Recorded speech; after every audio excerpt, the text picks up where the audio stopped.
What's in the bag? Welcome back to JML Studios. I'm now doing field recording. All my mobile recordists out there. By the way, a recordist, do you know what that job title is? It means someone who does field recording with the headphones and the boom.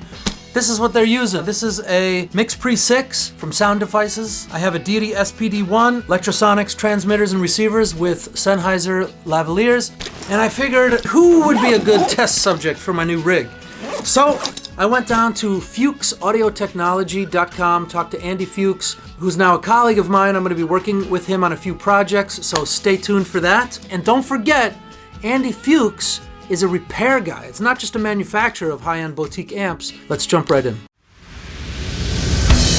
Hey everybody, I'm Joshua Lutz. I'm here with Andy Fuchs, the one and only of Fuchs Guitar Amplifiers. Not just manufacturer, but an iconic serviceman. So we're gonna jump right in and talk about the history, talk about where Andy's at. Why don't you take us back to the days of yore, the beginning of Fuchs amps. How did this become a livelihood for you? Well, we started out, it started out as a hobby.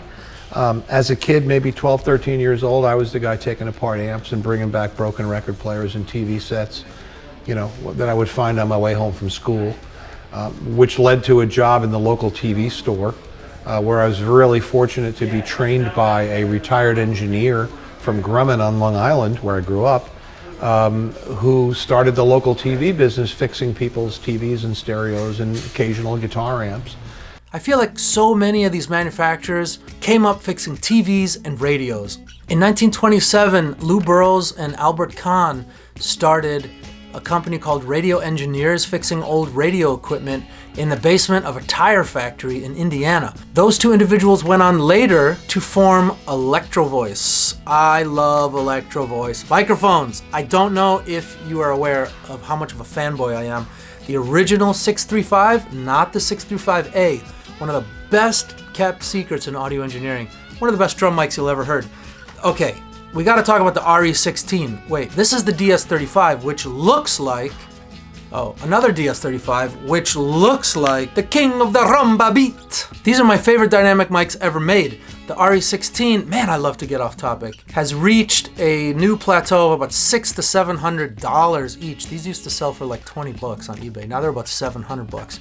And that's because people have discovered these are killer dynamic mics. Runner up to the RE16, the RE15, but the DS35s specialize in an excellent proximity effect, meaning the closer you get to the diaphragm, it increases the bass response. Electro Voice bought Tapco, which of course owns Mackie. They were the first manufacturer to use neodymium magnets, which really separated them from the pack. I love Electro Voice microphones, but that is what you call a tangent or a sidebar, because what we're talking about is people like Joachim Wetzel, who used to fix TVs and radios in his garage, or the founders of Electro Voice, who used to fix radios in a basement, or Andy Fuchs, who used to fix TVs and radios in his home in Long Island. And I was real lucky. I got a good foundation.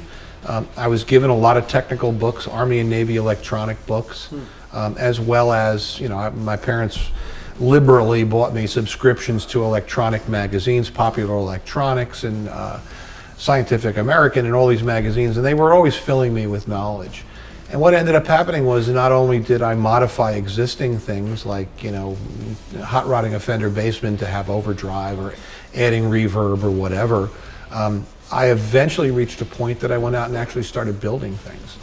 Buying a naked chassis, buying chassis punches, busting up my knuckles, you know, running a chassis punch to put tube sockets and transformers into a chassis, and it evolved from there. By 18, I was on 48th Street doing repair work for We Buy Guitars in San Ash. I ran an electronics factory in my 20s, a company called New York Audio Labs that made high-end tube electronics. And then we started Fuchs. Eventually, my wife at the time said, you know, why are you modifying other people's amps? Because when people play them, someone's going to look at them and go, oh man, that Mesa Boogie sounds amazing. And they don't know that it's not a Mesa Boogie inside, that I worked on it or reworked it. So eventually it was like the next step is going to be make amps and put my name on them. And that's where it took off. We're doing it now almost 25 years. And we've gone from the basement of my home to a 1,200 square foot shop, now to a 5,000 square foot shop that we're in close to 20 years.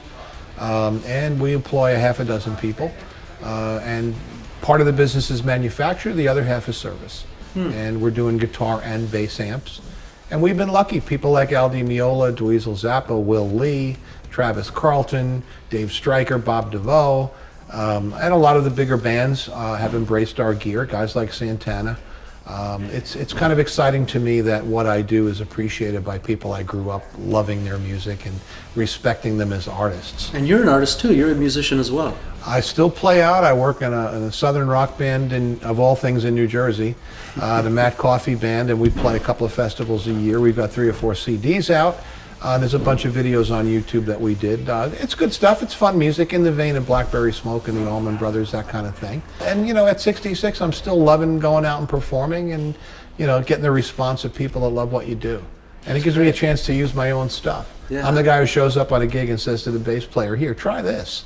And I end up selling bass amps to all my bass playing buddies because they're like, oh shit, now I got to buy something else. So that's kind of exciting. So there you have it. What do you think of the Electrosonics lavalier on Andy's voice? I thought it was pretty good audio. It's not the main thing I do. Obviously, I spend most of my time in this recording studio. But as a sound recordist, I'd love to hear what other people think of the audio and what I could do to get that audio to sound a little better. Right now, I'm on a Sennheiser shotgun, which I love and adore. I feel like this audio is pretty good, don't you? And we're using a Sony a7S III with a Sony G Carl Zeiss lens. I think it looks pretty good. I always wonder what kind of mics and cameras do YouTubers use, but this is what I got. Hope you dig it. As always, thanks for tuning in. Please like and subscribe, check all the boxes, click the little bell, stay tuned. I'll see you in the comment section below. Love you all. God bless. Peace.